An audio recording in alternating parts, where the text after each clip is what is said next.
আসসালামু আলাইকুম ওয়া রাহমাতুল্লাহি ওয়া বারাকাতুহু। ইন্নাল হামদালিল্লাহি ওয়াহদা ওয়াসসালাতু ওয়াসসালামু আলা মান লা নাবিয়্যা বা'দা। আম্মা বা'দ। সম্মানিত উপস্থিতি, জালেম এবং মাজলুমের হুকুম সম্বন্ধে একটা কোরআন আয়াত ও হাদিস অনুবাদ করছে, একটু অন্তর খুলে দিয়ে শোনার চেষ্টা করুন। আল্লাহ বলছেন সূরা ইব্রাহিম 14 নম্বর সূরার 42 নম্বর আয়াতে, ওয়ালা তাহসাবান্নাল্লাহা গাফিলান আম্মা ইয়া'মালুয যালিমুনা। জালেমদের কার্যকলাপ সম্বন্ধে তুমি আল্লাহকে বেখবর মনে করো না। অর্থাৎ জালেমরা যে কার্যকলাপ করে, যে কাজগুলো করে, যে অত্যাচার জুলুম নির্যাতন করে, তুমি আল্লাহকে এ ব্যাপারে বেখবর মনে করো না যে আল্লাহ এটা জানে না। বিষয়টা এমন নয়।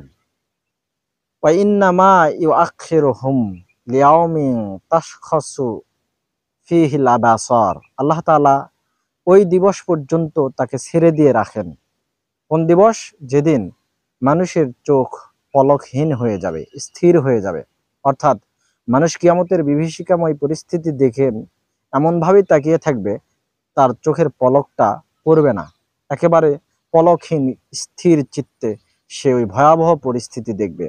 ওই কঠিন দিবস পর্যন্ত মানুষকে আল্লাহ তাআলা জুলুম করা থেকে বাধা দেন না, অর্থাৎ ছেড়ে দেন যে তুই কত জুলুম নির্যাতন অত্যাচার করতে পারবি কর, সেই দিন আমার হাতে পাকড়াও হবি তুই।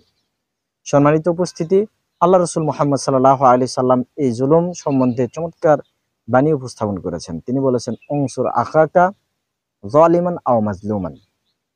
তোমরা তোমাদের ভাইকে সাহায্য করো যখন সে জালেম অথবা মাজলুম। ফাকালা রাজুলুন ইয়া রাসূলুল্লাহ। একজন ব্যক্তি বললেন, ইয়া রাসূলুল্লাহ সাল্লাল্লাহু আলাইহি ওয়াসাল্লাম, আনসুরহু, আমি আমার ভাইকে সাহায্য করব, ইযা কানা মাজলুমান, যখন সে জুলুমকৃত, অত্যাচারিত, তখন।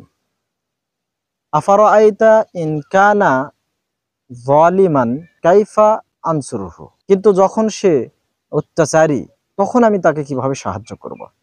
আল্লাহ রাসূল সাল্লাল্লাহু আলাইহি ওয়াসাল্লাম বললেন, তামনাউহু মিনাজ জুলমি, তুমি তাকে জুলুম করার থেকে বিরত রাখবে।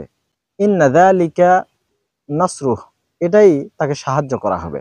অর্থাৎ একজন ব্যক্তি আরেকজন ব্যক্তির প্রতি অত্যাচার করছে, এতে তো তার ক্ষতি হচ্ছে, তাকে আটকালে তাকে সাহায্য করা হচ্ছে। সহজে বুঝবো, কেউ অত্যাচার করে জাহান্নাম ক্রয় করছে, আপনি তাকে অত্যাচার করার থেকে বিরত রাখলেন, তার মানে তাকে বাঁচালেন, তাকে সাহায্য সহযোগিতা করলেন। তাই আসুন, অত্যাচারিত হব না, অত্যাচার করব না। আল্লাহ তাআলা আমাদেরকে জালেম এবং মাজলুম হওয়ার থেকে বেঁচে থাকার তৌফিক দান করুক। আমিন। ওয়া আখিরু দাওয়ানা আনিল হামদুলিল্লাহি রাব্বিল আলামিন।